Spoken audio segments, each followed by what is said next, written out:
Right, so this is a quick one for if you have got completely messed up, you've broken all your settings, you don't know where you've gone wrong with it, and you can't seem to get anything working right, the controller's all misbehaving.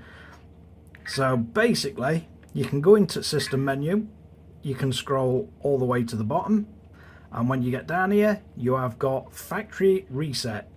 Now, if you press this, it won't do it instantly. It'll ask you if you want to press yes. So I'm going to press no. As long as you've got everything backed up in Assistant V3, it's very easy to restore this. So you can back it up, then go to your reset option, factory reset it. There is also another way to reset these controllers, and they've basically got a small button. If you peel this down, and you just press and hold it, power it on, and it'll wipe it that way.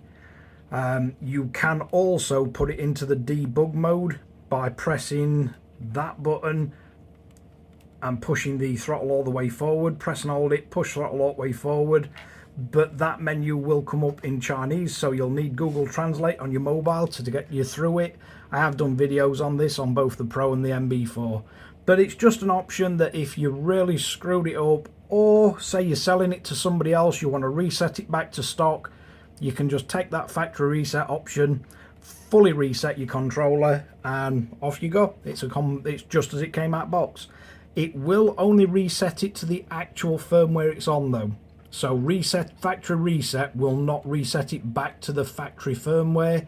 It'll just reset all the settings, model memories and everything on the transmitter. But thanks again for watching Wtf Rc Cars. If you like this kind of content, don't forget to like and subscribe, hit the notification bell, share to friends and family, and catch you guys again in the next one.